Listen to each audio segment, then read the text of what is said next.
साथियों, बात उन दिनों की है जब मोहम्मद अजीज़ साहब उन दिनों बॉम्बे में थे। बॉम्बे के अंदर एक इंसान अपनी ज़िंदगी से परेशान होकर अपनी जान देने जा रहा था। जैसे ही वो गाड़ी ड्राइव कर रहा था तो मोहम्मद अजीज़ साहब का गाना दुनिया में कितना गम है, मेरा औरों का गम देखा तो मैं अपना गम भूल गया। इस गाने को सुनने के बाद उस इंसान ने अपनी ज़िंदगी समाप्त करने नहीं चाही और एक नई रोशनी उसकी ज़िंदगी में आ गई। मैं आपको बता दूं, एक अंधेरा लाख सितारे ऐसे नायाब गीतों का खजाना है। उन्हें प्यार से मुन्ना भी कहा जाता था। मुन्ना उनका निकनेम था। मोहम्मद अजीज़ साहब बॉम्बे में होटलों के अंदर उन्होंने रफ़ी साहब के गाने गाए, अपनी ज़िंदगी को आगे बढ़ाया। लेकिन जैसे ही कहते हैं ना कि एक इंसान का वक्त आता है, उनके अंदर इतनी प्रतिभा थी, वो आखिरकार निखर कर आई, जो उसके बाद एक सिलसिला फ़िल्मों का चला। कब तक चुप रहूँगी, आखिरी रास्ता, और आपको बता दूं, मैं से मीना से न साकी से न पैमाने से दिल बहलता है मेरा आपके आ जाने से। इस गाने को भी आपने हाल ही में सुना होगा। किसी मध्य प्रदेश के एक प्रोफेसर ने इसे दोबारा गाया था। इस गाने पे उन्होंने जो डांस किया, उससे फिर ये गाना विश्व प्रसिद्ध हो गया। ये गाना भी मोहम्मद अजीज़ साहब की आवाज़ में है। और परवरदिगार आलम मोहताज हैं तेरे हम।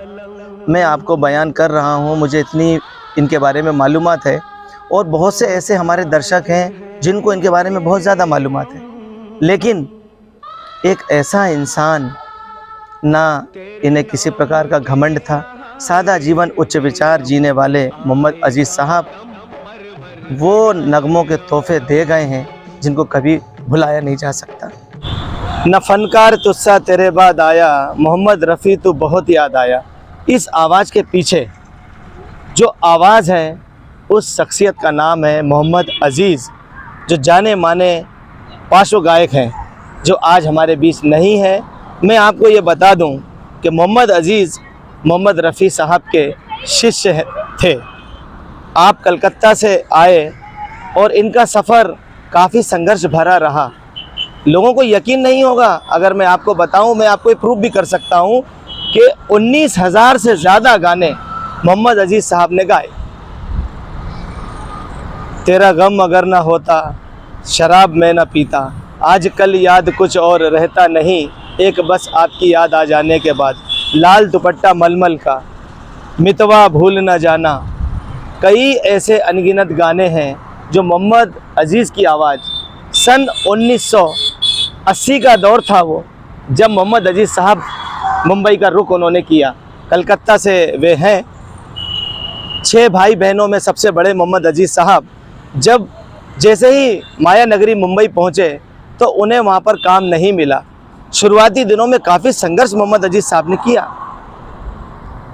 6 महीने तक उन्हें कोई काम नहीं मिला। उषा मंगेशकर गायिका ने जब उन्हें देखा तो उन्होंने उनको बताया कि आप एक काम कीजिए।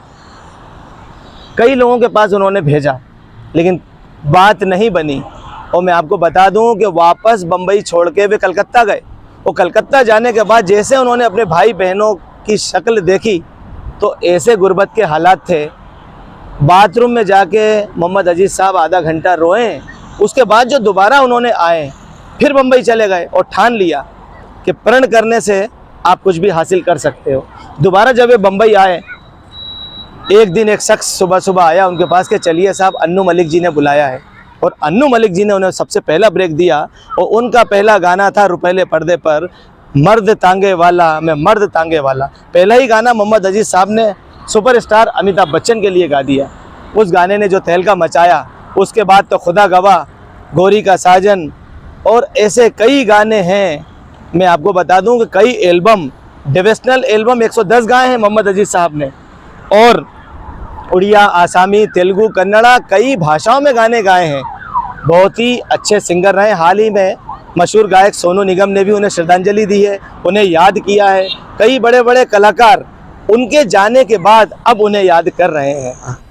इनकी एक बेटी भी है जो हिना नाम है जिसका, वो काफ़ी अच्छा सिंगिंग के में आगे बढ़ रही है। हाल ही में सोनू निगम जी ने जो एक श्रद्धांजलि दी है, उसे काफ़ी सराहा गया है। उनके जाने के बाद उनकी याद आना, उन्हें याद करना, लोग अब उन्हें मिस कर रहे हैं। और मैं एक बात पे रोशनी डालना चाहता हूँ कि मोहम्मद अजीज़ साहब के 6 भाई बहन थे। उन दिनों जब मोहम्मद अजीज़ साहब बॉम्बे आए कलकत्ता से, तो उन्हें काम नहीं मिला। जब काम नहीं मिला, कई सिंगरों ने और संगीतकारों ने ये कहा कि आपकी आवाज़ में दम नहीं है, आप जाइए, आप यहाँ क्यों आए हैं। निराश होकर वो कलकत्ता वापस गए। वहाँ जाने के बाद उन्होंने अपने भाई बहनों की जो हालत देखी, तो बाथरूम के अंदर आधा घंटा वो शख्स रोया है। उसके बाद फिर प्रण किया मोहम्मद अजीज़ साहब ने और फिर दोबारा बॉम्बे को कूच किया उन्होंने। इस बार वे सो रहे थे, भिंडी बाज़ार में एक किराए का कमरा लिया उन्होंने। वहाँ पर सुबह सुबह एक शख्स आया, उसने बोला कि अन्नू मलिक जी ने आपको याद किया है। बस अन्नू मलिक जी के बुलावे से, उन दिनों अन्नू मलिक जी की भी शुरुआत हो रही थी, और सीधा उन्हें ब्रेक मिल गया। मर्द टांगे वाला पहला गाना उन्होंने, मर्द टांगे वाला, जो सदी के महानायक अमिताभ बच्चन पर फिल्माया गया था, वो पिक्चराइजेशन हुआ। वहाँ से इनकी गाड़ी चल पड़ी। जो 19,000 साढ़े 19,000 से ज़्यादा गाने, बहुत बड़ा टोटल है ये। आप देख सकते हैं कि जब उनका निधन हुआ तो फिल्मी जगत में मातम छा गया। लक्ष्मीकांत प्यारेलाल ने ये कहा था कि 7 सुरों का ज्ञाता अगर कोई है तो मोहम्मद अजीज़, जिन्होंने मोहम्मद रफ़ी साहब को अपना आदर्श माना था। उनके गाने गाकर अपने जीवन यापन वे करते थे और एक काफ़ी लंबा समय उन्होंने बिताया, लेकिन आखिरी जब उन्हें प्लेटफार्म मिला तो उनकी कामयाबी के दास्तान मेरे साथियों किस्से बहुत हैं। और आज के लिए मैं इतना ही।